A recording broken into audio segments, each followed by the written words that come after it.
নমস্কাৰ অইলেছ অসম ইউটিউব চেনেলত আপোনালোকক আন্তৰিক শুভেচ্ছা জ্ঞাপন কৰিছোঁ মৰমৰ প্ৰিয় ছাত্ৰ ছাত্ৰীসকল তোমালোক সকলৰ কাৰণে আৰু এটা গুৰুত্বপূৰ্ণ ইম্পৰ্টেণ্ট আপডেট লৈ আহিছোঁ এই বিষয় লৈ পেলাই যোৱাকালিও এটা ভিডিঅ' বনাইছিলোঁ কিন্তু কিছুমানৰ ছাত্ৰ ছাত্ৰীয়ে কমেণ্ট কৰিছিল কিছুমান কনফিউজন লৈ পেলাই আৰু কিছুমান ষ্টুডেণ্টৰ পেৰেণ্টছেও কমেণ্ট কৰিছিল এই কনফিউজন লৈ পেলাই সেই কাৰণে এই ভিডিঅ'টো বনাবলগীয়া হৈছে গতিকে সম্পূৰ্ণকৈ ভিডিঅ'টো আপোনালোক সকলোৱে চাবা তেতিয়া হলে এই বিষয় লৈ পেলাই গম পাবা স্কুটি পোৱা সকলৰ কাৰণেও ভাল খবৰ এটা কম আৰু নপোৱা সকলৰ কাৰণে এটা খবৰ কম এই ভিডিঅ'টোত সৰ্বপ্ৰথমে আপোনালোক সকলোকে স্ক্ৰিনত প্ৰত্যক্ষ কৰিব পাৰিছে মাননীয় অসমৰ মুখ্যমন্ত্ৰী ডক্টৰ হিমন্ত বিশ্ব শৰ্মা ছাৰৰ ফেচবুক পেজত গুৰুত্বপূৰ্ণ এটা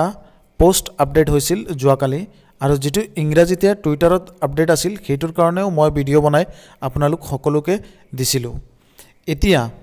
তাতে ফেচবুক পেজটোত অসমীয়াতে লিখা আছে আৰু সকলোৱে একদম ক্লিয়াৰলি এই ভিডিঅ'টো চালে বা এই পোষ্টটো চালে একেবাৰে সম্পূৰ্ণকৈ বুজি পাব যে স্কুটি কিহৰ ওপৰত দিয়া হৈছিল বা স্কুটি বিতৰণৰ প্ৰচেছখিনি কেনেকা আছিল বা কি এলিজিবিলিটিৰ ওপৰত স্কুটি দিয়া হৈছিল গতিকে সকলো ছাত্ৰ ছাত্ৰীয়ে ভালকে এই ভিডিঅ'টো চাবা তাতে লিখা আছে ডক্টৰ বাণীকান্ত কাকতি মেধাবঁটা স্কুটাৰ বিতৰণৰ যোগ্যতাৰ স্পষ্টীকৰণ 2024 চনত উচ্চতৰ মাধ্যমিক চূড়ান্ত পৰীক্ষাত 75%তকৈ অধিক নম্বৰ লাভ কৰা ছাত্ৰ আৰু 60%তকৈ অধিক নম্বৰ পোৱা ছাত্ৰীসকলৰ পুৰস্কাৰৰ বাবে যোগ্য কৰা হৈছে আৰু যি অসমৰ স্থায়ী বাসিন্দাৰ প্ৰমাণপত্ৰৰ অধিকাৰী হ'ব অসমৰ শিক্ষানুষ্ঠানত স্নাতকোত্তৰ শিক্ষা গ্ৰহণ কৰি আছে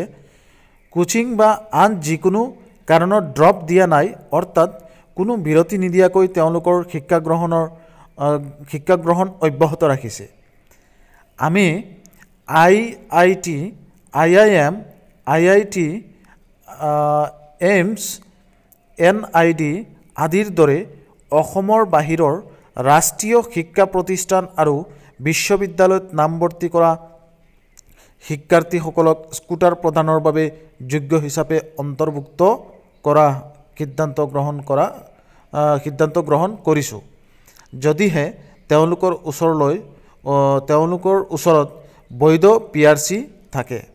গতিকে এটা কথা স্পষ্টীকৰণ হৈ গ'ল এই পেজটোতে আপোনালোক সকলোৱে ইমান দিনৰ পৰা ৱেইট কৰি আছিলা এই বিষয় লৈ পেলাই কাৰণ যিবিলাক স্কুটি পোৱা নাই বাহিৰা যিবিলাক ষ্টুডেণ্টে পঢ়া শুনা কৰি আছে তেওঁলোকে এতিয়া ইয়াতে স্পষ্টীকৰণ এটাই আহিল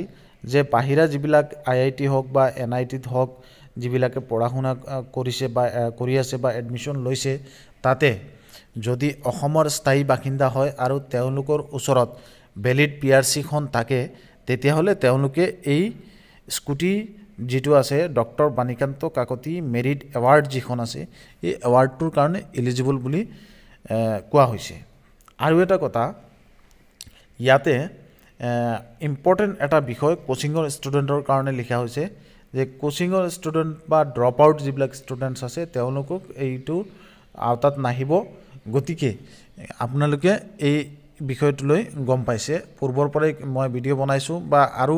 কিছুমান সামাজিক মাধ্যমতো এই বিষয়ে জনোৱা হৈছে বা মাননীয় অসমৰ মুখ্যমন্ত্ৰী মহোদয়েও প্ৰেছ বাৰ্তাটো এই বিষয়ে জনাইছে যে কোচিঙৰ ষ্টুডেণ্টক দিয়া নহ'ব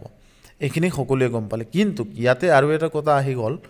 অসমত যিবিলাক প্ৰাইভেট ইনষ্টিটিউশ্যনত হায়াৰ ছেকেণ্ডাৰীৰ পিছত যেনে GNM হওক বা প্ৰাইভেট পঢ়া শুনা কৰি আছে ITI হওক বা তেনেধৰণৰ যিবিলাক শিক্ষানুষ্ঠান আছে তাতে যিবিলাকে পঢ়া শুনা কৰি আছে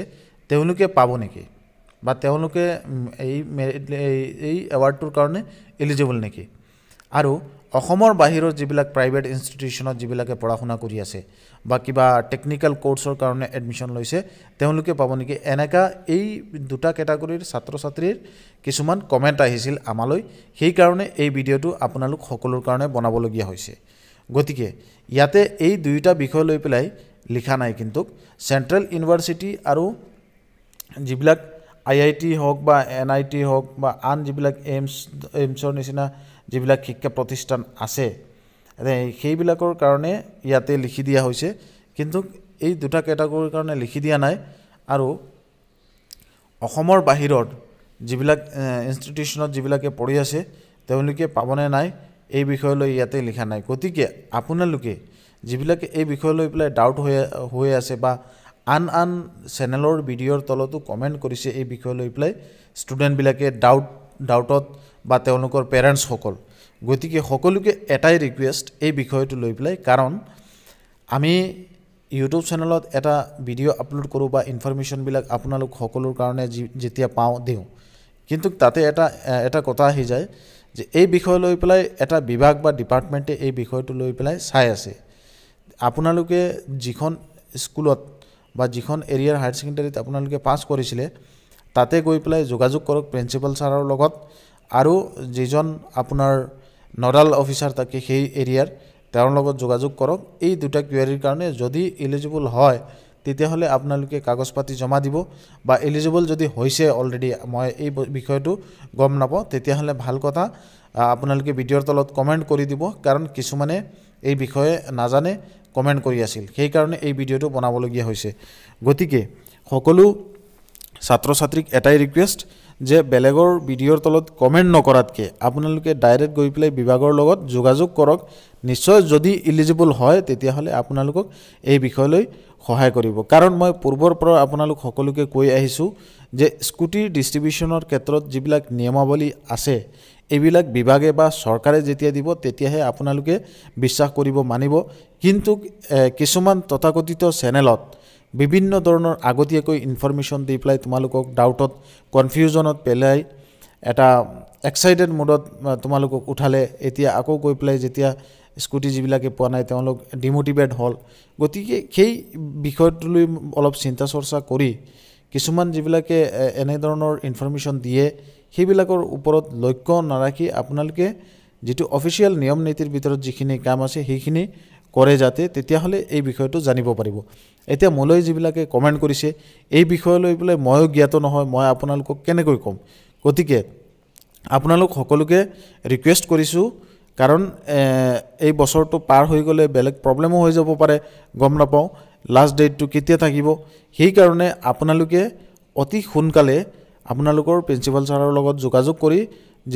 যিটো ডিপাৰ্টমেণ্টৰ আণ্ডাৰত বা যি স্কুলৰ বা কলেজৰ আণ্ডাৰত স্কুটিখিনি ডিষ্ট্ৰিবিউশ্যন হৈ আছে তাত আপোনালোকে প্লিজ যোগাযোগ কৰিব। নিশ্চয় আপোনালোকক এই বিষয় লৈ পেলাই সহায় কৰি দিব তেওঁলোকে যদি হয়। আৰু সদৌ শেষত আপোনালোক সকলোকে ক'ব বিচাৰিছোঁ, যিবিলাকে স্কুটি পাইছা আপোনালোকে যাতে স্কুটিখন ভালকৈ চলায়, কাৰণ স্কুটি চলাব জানিলেহে গৈ পেলাই বাহিৰলৈ ওলাব, এনেই নহ'লে বাহিৰত আপোনালোকে চলাব ভালকৈ নজনাকৈ নোলায়। আৰু স্কুটিৰ লাইচেঞ্চখন আপোনালোকে বনাই ল'ব, কাৰণ মাননীয় অসমৰ মুখ্যমন্ত্ৰী মহোদয় আপোনালোক সকলোকে কৈছে স্কুটিৰ লাইচেঞ্চখন বনাবলৈ একদম সামান্য পৰিমাণৰ এটা ফিজ দি পেলাই এইটো বনাব পাৰিব। আৰু এই বিষয় লৈ পেলাই আপোনালোক সকলোৱে যাতে গুৰুত্ব সহকাৰে ভালকৈ চলে, কোনো ধৰণৰ প্ৰব্লেম যাতে নহয়, আপোনালোকে দুনীয়া হিচাপে গাড়ীখন চলায়। আৰু আগন্তুক আপোনালোক সকলোৰ পঢ়াৰ জীৱনটো উন্নত হওক বুলি কামনা কৰি এই ভিডিঅ'টো ইমানতেই, ধন্যবাদ।